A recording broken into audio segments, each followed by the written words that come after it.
Okay, let's kick off our conversation about our relationship. Today we will be discussing dealing with anger in relationships. And doing justice to that is Peace Egede, a family life and transformation coach who has been able to help people deal with issues and successfully manage their space by living happily against all odds. It's such a pleasure to have you in the studio with us today. Thank you. Fantastic. So when we talk about anger in relationships, it sounds very broad to me because there's so many angles to it, so many aspects to it. But for you, how can you define anger in a relationship? Like, what exactly qualifies as even being angry at all? Okay, so first, what is anger? Anger is a display of a particular kind of emotion, and it can go from being mild to very toxic. So it depends on how it is being expressed. Anger is an emotion that is meant to be expressed because every one of us have it. But the issue where it becomes a big problem is when it's not expressed appropriately. So that's where anger becomes a problem in relationship. And today, the relationships we have today suffer a lot from this emotion because people mistake anger for aggression. So you get very aggressive towards your partner in the name of expressing your anger. You have the right to be angry. We all have the right to be angry. But express it in a way that it will not cause more issues. So for example, I'm angry with you and I'm telling you all sorts. If you're the type that absorbs words, you will take in everything I have said to you. Yeah. And in the next 3 months, 6 months, you're still brooding on it, and it can lead to depression. Yeah. So anger in itself is meant to be simple, but the way it is expressed is where the problem is. So how can we handle anger in relationships? First, you need to be aware. Understand that anger is a habit that is learned. It's not an inherit. You did not inherit it. It's not part of your DNA. It's not in your gene. So you learned it. So the same way you learned that habit, you can get rid of it. But for you to get rid of it, you need to first of all be aware and realize that, yes, I have anger issues and I need to deal with them and accept it. And Before then there are you go on, strategies. Before you give the strategies, when does your anger become an issue? Because you just mentioned anger issues. So, you said it's natural, normal to be angry. Yeah. But then at what point do you stop being naturally angry to becoming somebody who has anger issues? Like, So- how can you identify someone who has anger issues?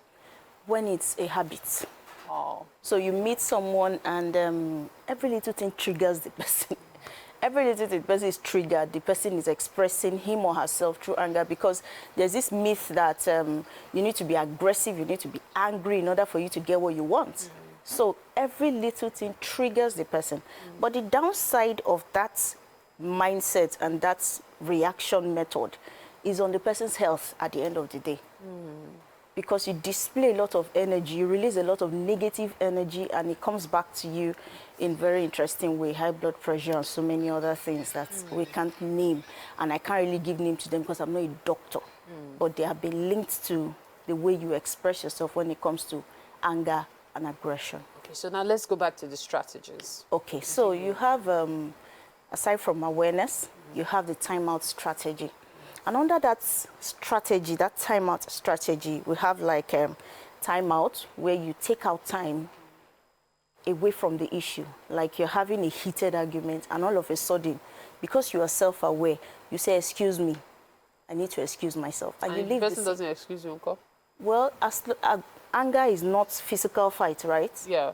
It's not physical fight, so you can decide to leave the scene. It's your choice. So as long as you're exchanging words, you're angry, you're displaying some level of anger, you have control over it if you choose to. But because already a habit and you're not even aware of it, you can't control it.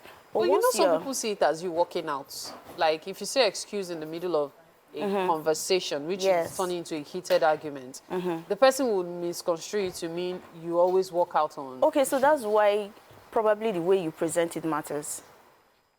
Excuse me, I need to take a break. I'm angry right now. You should understand. I'm trying to help myself. I'm upset. I need to take a break. Or else I might just Say or do something I'll regret. Exactly. So I need to take a break. I need to excuse myself. or you talk to a friend that you know will understand your situation. We do not have the culture of speaking our pain to people in this part of the world. We don't have that culture, but it can be learned. And the reason why the reason why we do not have that culture is because of the mindset that has been sold to us. The mindset of hiding things, hide it, don't talk, you don't know who your enemy is. Those are wrong mindsets, they are wrong myths. So if you can speak to a friend, or you have a group of people that you can say they're of like minds, that will understand, that can help you get rid of what is hurting you, fine.